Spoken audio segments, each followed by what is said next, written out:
This was PayPal. This was their Q4 and full year, so I've got both for you.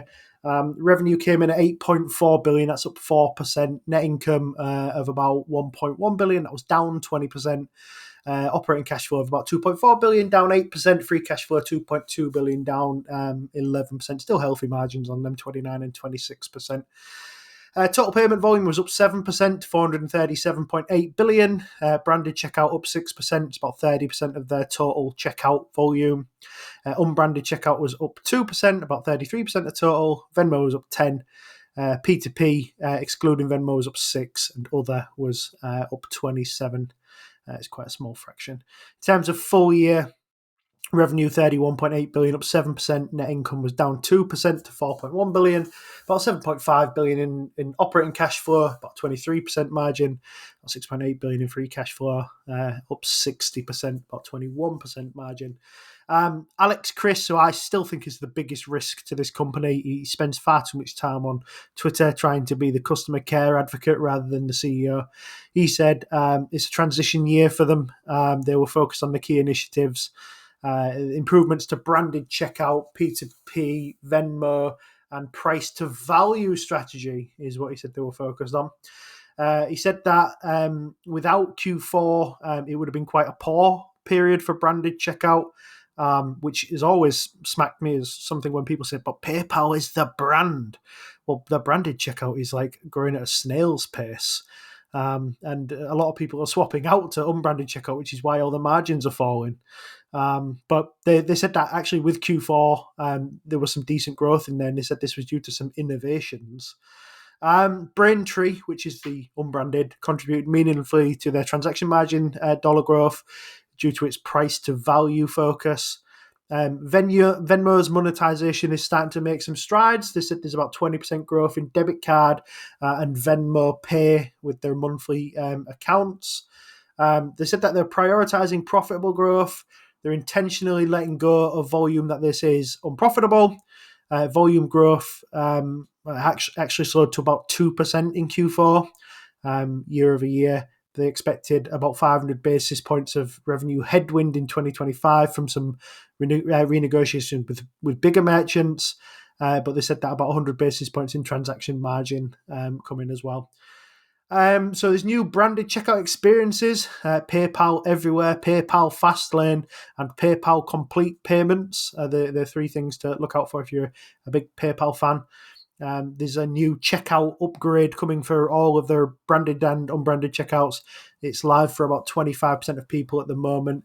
They reckon it reduces latency, and anything that reduces latency should drive conversion lifts. They've signed NBC, Roku, and StockX up to PayPal Fastlane. And they said that the Venmo monetization was still early, but the playbook is resonating. They're trying to focus on a bit of SMB, so they're trying to build an end-to-end suite of solutions. About 45% of SMB processing and checkout volume is going to go on to PayPal's Complete Payments, which is going to compete with Adyen. They said that they need to spend a little bit more on CapEx, which is going to be probably something we say a lot, but they're expecting to increase for extra data centers and tech infrastructure build-outs. They're going to need another $200 to $300 million over the next 2 years. They think it'll decrease after that point. They think they're evolving into a commerce platform, leveraging what they called massive two-sided platform and data. They let us know that there's going to be about 150 million headwind on the total transaction margin. But overall, it was an okay report, not a brilliant report. The profitability looked a bit better. Venmo was growing okay. Fastlane looks like it's going to be adopted quite well.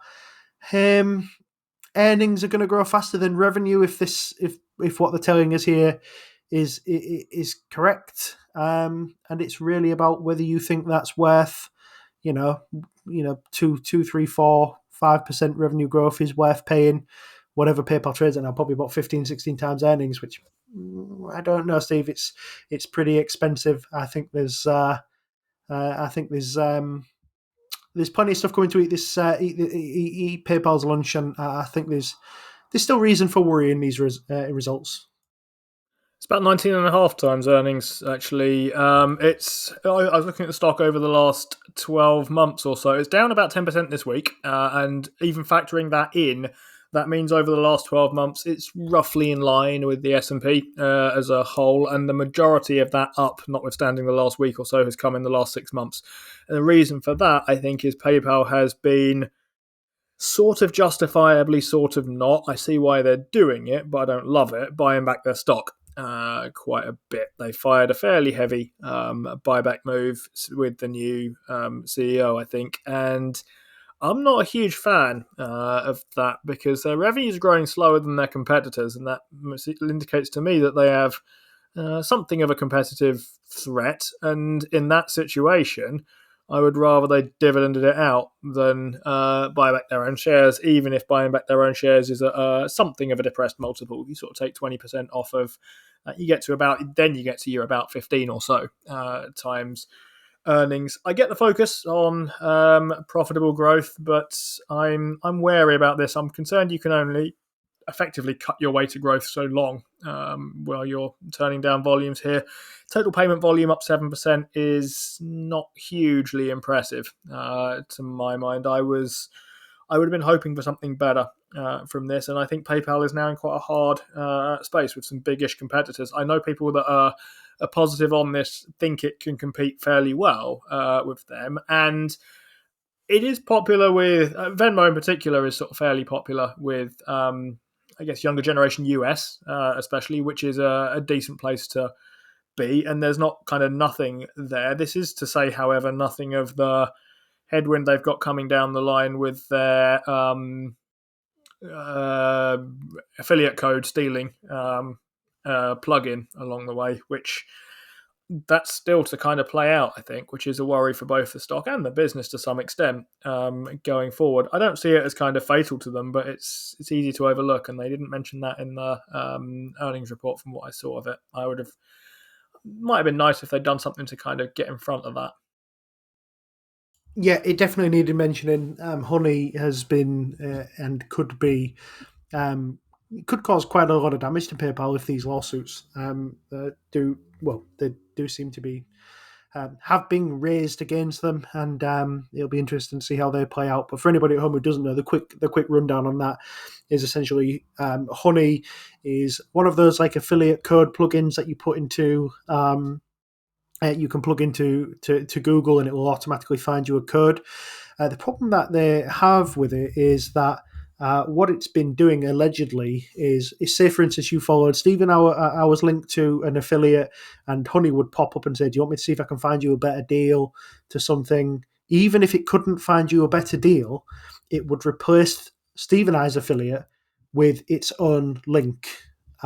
So you would think that you were supporting, your favorite creators by, going through and buying something on their affiliate link, but Honey would actually allegedly steal the link and take the affiliate money themselves.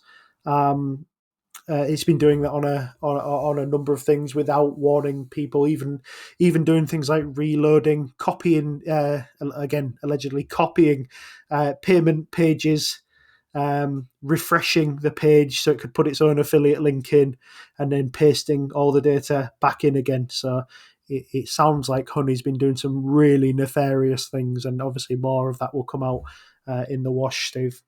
You've been watching a segment from the Playing FTSE show, brought to you in association with our favourite broker, Trading 212.